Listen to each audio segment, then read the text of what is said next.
aujourd'hui c'est un jour un peu spécial parce que la Fédération Front National de Paris, donc en face de vous tous, on reçoit Horizon Québec Actuel, qui est un mouvement souverainiste qui vient du Québec. Et pourquoi c'est particulier? Parce que Marine Le Pen est allée il y a 2 mois au Québec, et la presse française et canadienne s'en est fait l'écho comme d'un fiasco. Et il se trouve, ils vont vous en parler beaucoup mieux que moi, que la réalité du terrain n'était pas du tout celle des journaux. Et notamment l'appel de Québec, qui était une démarche à la fois diplomatique et politique de Marine Le Pen envers le monde francophone, la francophonie et des territoires qui ont été français il y a 4 siècles et qui se sont battus pour leur autonomie sans la France depuis 4 siècles, au Québec notamment.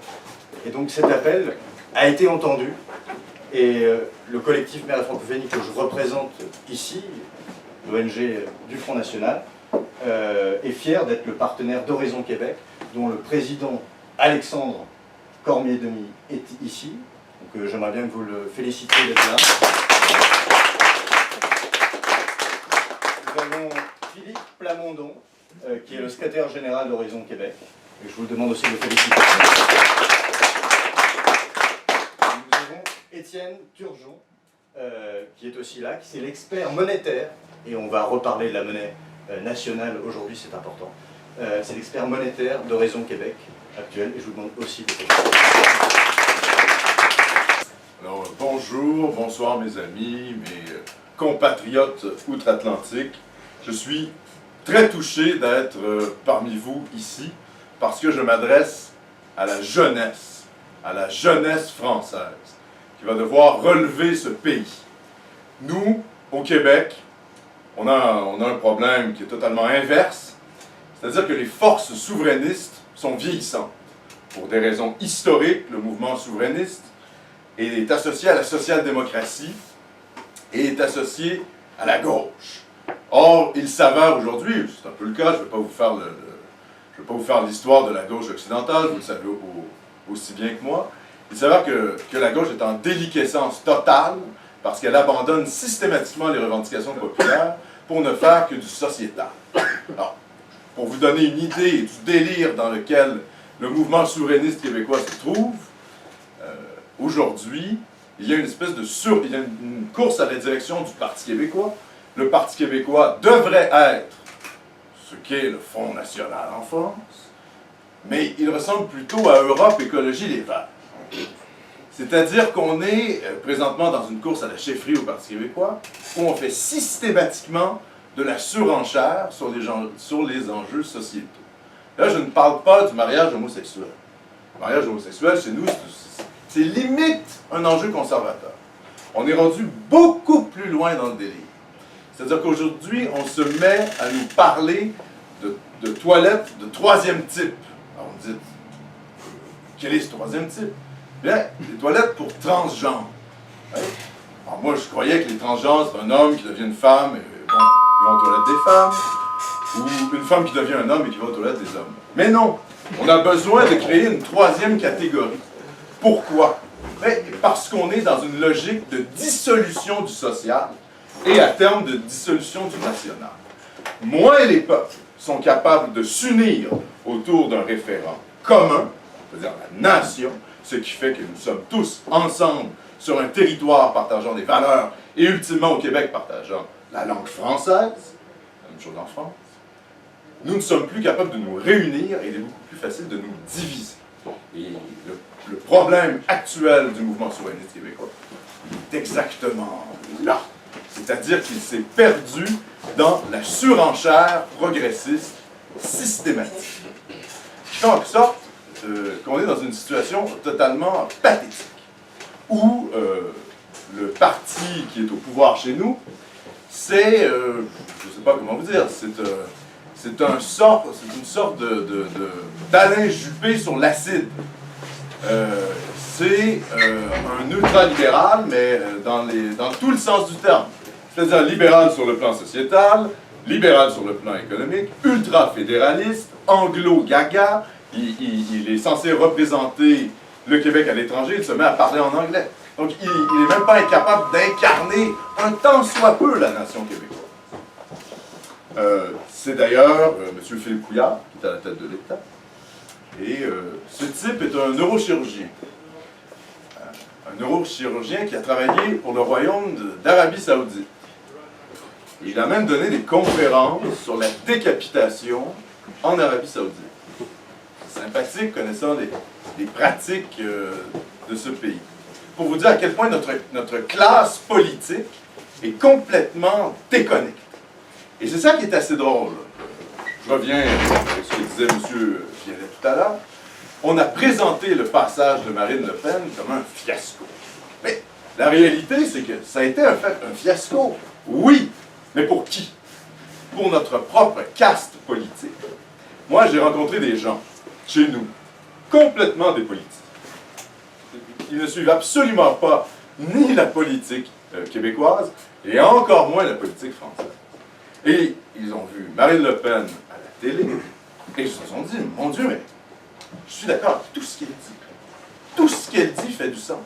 Sur l'immigration massive, sur l'islam radical, sur le patriotisme économique, sur tous ces sujets-là, elle avait 100%. Et notre classe politique est malheureusement incapable de l'incarner. Ils sont terrifiés par les cadres du débat imposés par nos adversaires fédéralistes. Nos adversaires fédéralistes, ce qu'il faut comprendre, c'est que le Québec, alors une population de 8 millions d'habitants, qui aurait, s'il était souverain, le PIB par capita, je crois, du Japon, donc un endroit extrêmement riche. Le Québec est à peu près à la superficie de 3 fois le Texas. Alors vous me dites, le Texas, ça ne nous dit rien, bien sûr, je comprends. Mais le Texas, c'est la taille de la France. Alors, on a un territoire gigantesque, avec d'immenses ressources naturelles. Et pour des raisons complexes, là, dont je ne parlerai pas ici, parce que ça vous intéresse pas, je ne vais pas vous faire l'histoire constitutionnelle du Québec et du Canada, ça serait beaucoup trop long. Tout ce qu'il faut retenir, c'est qu'en 1982, le père de l'actuel premier ministre du Canada, Justin Trudeau, donc, le père de Justin Trudeau, Pierre Elliott Trudeau, a ramené physiquement, a rapatrié la Constitution canadienne de Londres au Canada et a inscrit dans la Constitution le multiculturalisme comme idéologie officielle de l'État. Il s'avère que le Québec n'a jamais ratifié cette Constitution. Il n'a jamais ratifié cette Constitution. Pourquoi? Parce qu'elle ne reconnaissait pas la nation québécoise. Or, dans l'esprit des Québécois que nous sommes, et qui sommes dans le fond les héritiers de cette grande aventure en Amérique qui est le Canada français, donc, nous portons avec nous l'histoire de Jacques Cartier, de Samuel de Champlain. Nous sommes en quelque sorte le foyer lumineux de l'Amérique française, c'est-à-dire que nous portons en nous depuis 4 siècles la civilisation française à l'extérieur de la France, de l'autre côté de l'Amérique. Et pour cette raison, il était impossible pour le Québec, totalement impossible, d'être considéré comme une simple ethnie parmi d'autres de ce Canada multiculturel. Il faut bien comprendre que pour les Canadiens français, ils se sont toujours vus, même les Canadiens français fédéralistes, il faut bien comprendre ça, ils se sont toujours vus comme un peuple fondateur du Canada. Dans la logique des 2 peuples fondateurs, fondés à la fois par des Anglais et des Français. Or, ce qui se passe en 82 est dramatique. Parce que Pierre Elliott Trudeau nous impose, c'est-à-dire il détruit à la fois l'identité canadienne-anglaise, qui les concerne, qui les regarde, monarchiste, c'est leur plus grand droit, mais c'est pas le nôtre. Ouais, vous voyez, je ne suis pas un Britannique. C'est évident, je me fais couvrir la bouche et on comprend que je n'ai rien à voir avec la reine d'Angleterre. C'est une évidence. Pierre Elliott Trudeau non seulement détruit l'identité canadienne-anglaise, traditionnelle, mais en plus, il détruit la revendication nationale des Canadiens français. Par quoi? Par le multiculturalisme d'État. On ne parle pas ici, il faut distinguer 2 choses. C'est-à-dire qu'il y a le multiculturalisme de fait, plusieurs cultures qui vivent ensemble sur le même territoire, parlant plusieurs langues, etc. Ce dont je parle, c'est le multiculturalisme institutionnalisé. c'est-à-dire qui est promu comme idéologie officielle de l'État. Et à partir de ce moment-là, les Canadiens français, ou les héritiers des Canadiens français que sont devenus les Québécois, sont aujourd'hui considérés comme une ethnie parmi d'autres. Ce qui fait que le premier Pakistanais qui débarque, qui ne parle ni le français, ni l'anglais, est considéré comme porteur de la culture canadienne, au même titre que le peuple québécois qui a fondé le pays. Donc, on rentre dans une espèce de... Il faut bien comprendre ça. Les Français ont de la difficulté à comprendre ce que je dis, parce que le multiculturalisme, c'est pas simplement être doux, gentil et tolérant. C'est pas ça. C'est une arme politique. Et c'est une arme politique qui visait la destruction absolue du mouvement souverainiste québécois, pour délégitimiser nos aspirations nationales. Et c'est en quoi nous sommes, à quelque part, à l'avant-garde mondiale du combat contre ce modèle de société que l'on essaie de vous imposer. Parce qu'on vous présente le Canada comme le summum de la réussite de l'idéologie à la fois immigrationniste, communautariste et multiculturaliste. Et nous, ici, à Horizon Québec Actuel, nous sommes là pour venir vous avertir du désastre absolu que représente le modèle canadien. Alors, je vais laisser mon ami Philippe Plamondon vous faire la description de ce désastre, simplement pour vous dire que je vais terminer rapidement en vous disant que la venue de Marine Le Pen à Montréal, contrairement à ce qu'a dit le Petit Journal, vous avez sans doute vu le topo qui avait été fait, qui était complètement mensonger, représente tout à fait l'inverse de ce qui s'est passé.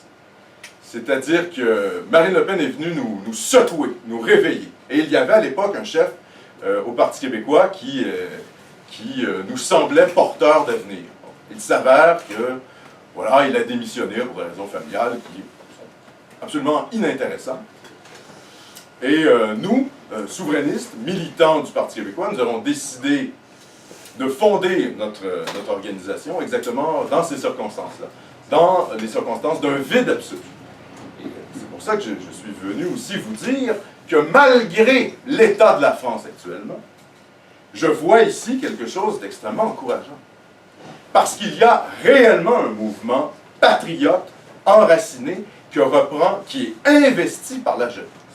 Et ça, c'est quelque chose d'extrêmement précieux que malheureusement, nous n'avons pas et que nous nous proposons justement de faire.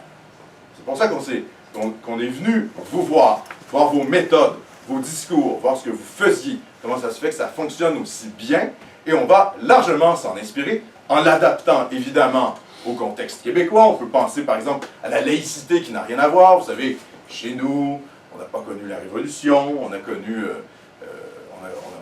en fait la conquête, c'est-à-dire nous sommes passés à l'Empire britannique. Alors, par exemple, il y a un crucifix en haut de l'Assemblée nationale chez nous. Hein, il n'y a aucun parti politique qui veut l'enlever. On n'est pas du tout dans le même rapport à la religion, par exemple, que la France, évidemment, pour des raisons qui sont historiques.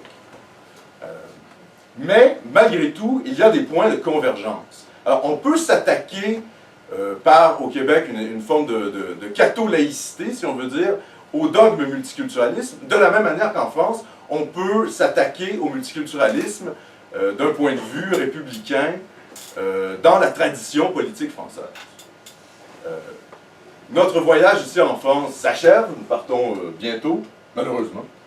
On a été très bien accueillis d'ailleurs par Lou Vialet et toute l'équipe du COMEF qui ont été impeccables pour nous recevoir et qui ont eu de très bons échanges politiques. Et je dois vous dire que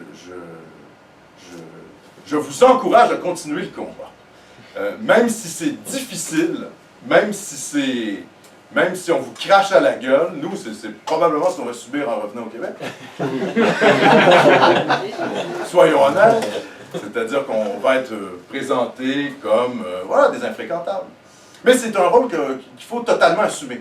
Parce que parfois, ça prend un peu de courage. Et le courage, notre caste politique ne l'a plus du tout. Elle a tout perdu, elle a perdu tout courage pour se conformer aux dogmes politiques à la fois sociaux et économiques de l'ultralibéralisme. Donc, merci à vous d'être là. Merci de porter le combat patriote. Merci aussi de continuer d'animer la flamme de la civilisation française que nous, au Québec, nous portons depuis 400 ans dans des conditions épouvantables, entourés par des millions d'anglo-saxons très hostiles, soyons honnêtes, qui sans arrêt tentent de nous assimiler. C'est-à-dire que le Québec est en quelque sorte le contre-modèle à la civilisation anglo-saxonne en Amérique du Nord, et c'est pour ça qu'il souhaite tant que l'on crève. C'est-à-dire notre mort, notre assimilation, notamment par la langue anglaise, marquerait le triomphe de leur modèle à la fois politique, à la fois social, à la fois culturel et à la fois civilisationnel. Et c'est pour ça que nous, au Québec, nous sommes le fer de lance, en quelque sorte, du combat que vous, patriotes français, menez, mais qu'également ailleurs dans le monde, on mène. On le mène en Hongrie avec Viktor Orbán. On le mène en Italie, on le mène en Autriche, on le mène en Allemagne, on le mène aujourd'hui également en Grande-Bretagne. Et c'est pour ça que tout ce qui est en train de se passer en Europe, toute cette montée d'un patriotisme enraciné, doit nous servir, nous au Québec, pour nous réveiller de notre léthargie. Sur ce, je laisse la parole à M. Plamont.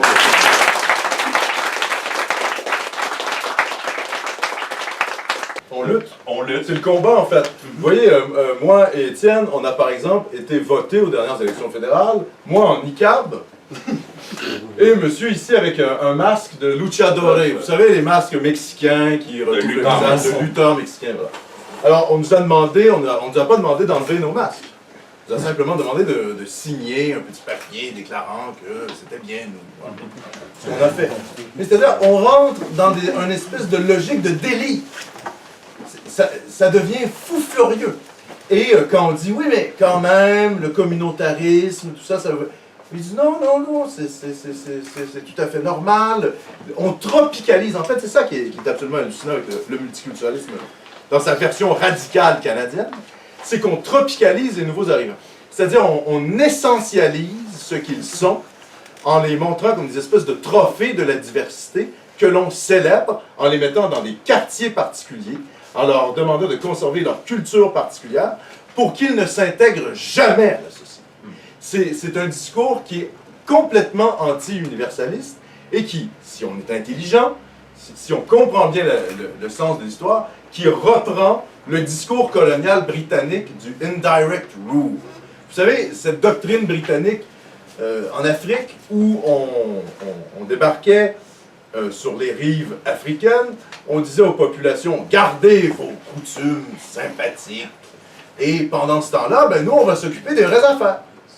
On va s'occuper de l'économie, on va s'occuper du militaire, on va s'occuper des ressources naturelles.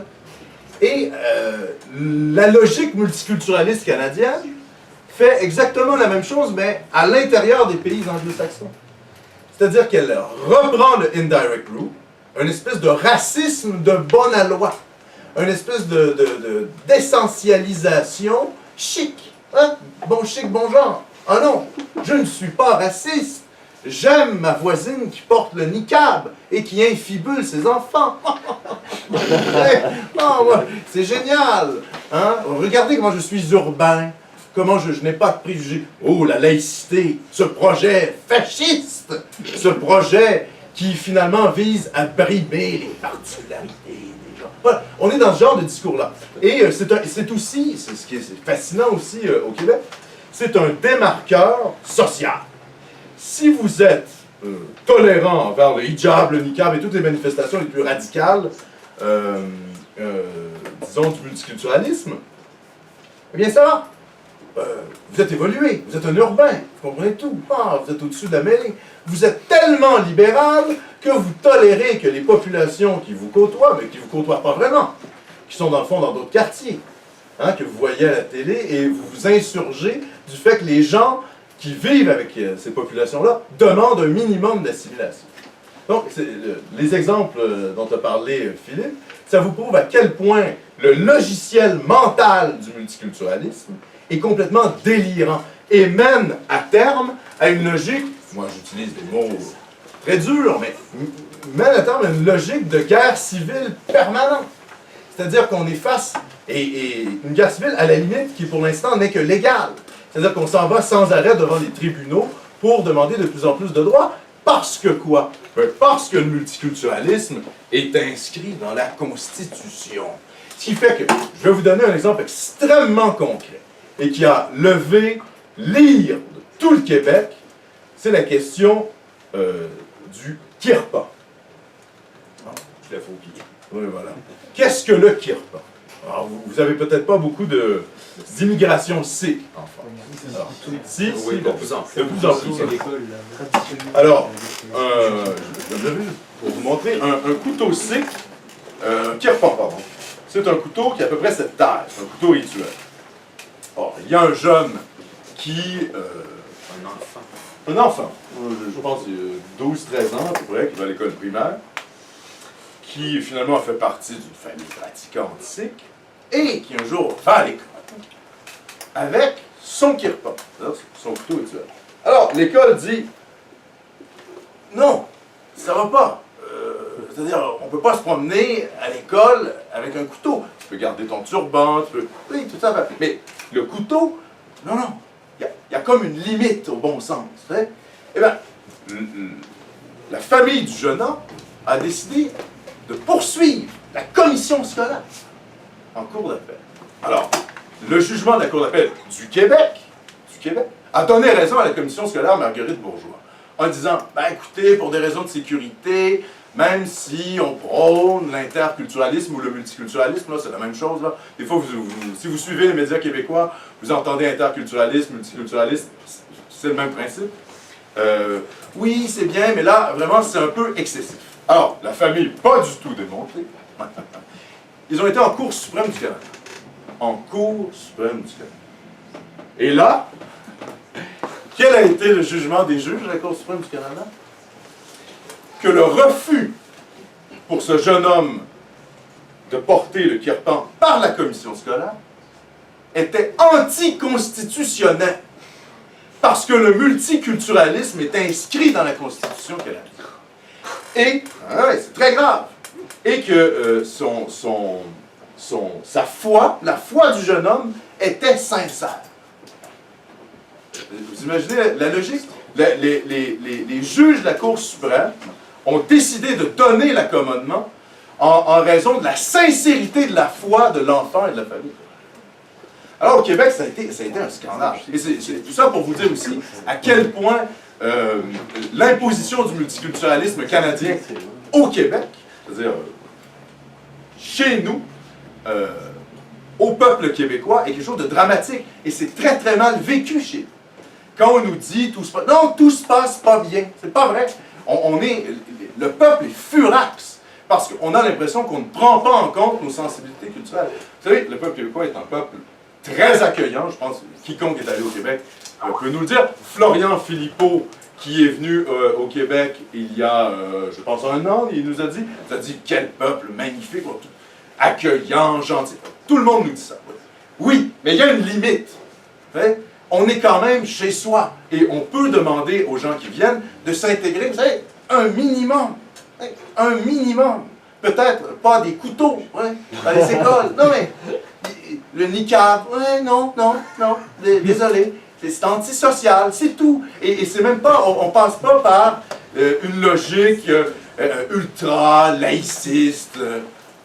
Pas du tout, on n'a pas cette tradition-là. On est simplement dans une espèce de logique de bon sens. Mais voilà, le bon sens, nos élites l'ont perdu. Ils sont dans des constructions intellectuelles libérales délirantes. Et c'est le délire qu'on veut vous imposer, à vous Français, comme étant le modèle. Et à ça, il faut dire non. C'est pas compliqué. Et pour dire non, ben vous savez ce qu'il faut faire. En 2017, il faut voter pour Marine Le Pen. C'est pas plus compliqué que ça. Mais c'est pas à vous que je vais l'apprendre. Mais c'est bon pour nous parce que à quelque part, des victoires patriotes que vous avez, le discours patriote que vous avez, nous permet, nous, de le porter également. Ça légitime également notre remise en question de ce discours ultralibéral qui est complètement délirant. Et Et autant Marine Le Pen a été un lanceur d'alerte chez nous, autant nous, on est ici pour vous rendre l'appareil. Pour vous dire quand Juppé débarque et vous parle, ah, le Canada, cet endroit magnifique pour le multiculturalisme. Non, non, non. Faux. Le français de base, même je pense des gens qui ont des sensibilités de gauche, ne veulent rien savoir. Mais niet, nada, ne veulent rien savoir du multiculturalisme canadien. C'est faux. Et ça, il faut être capable de le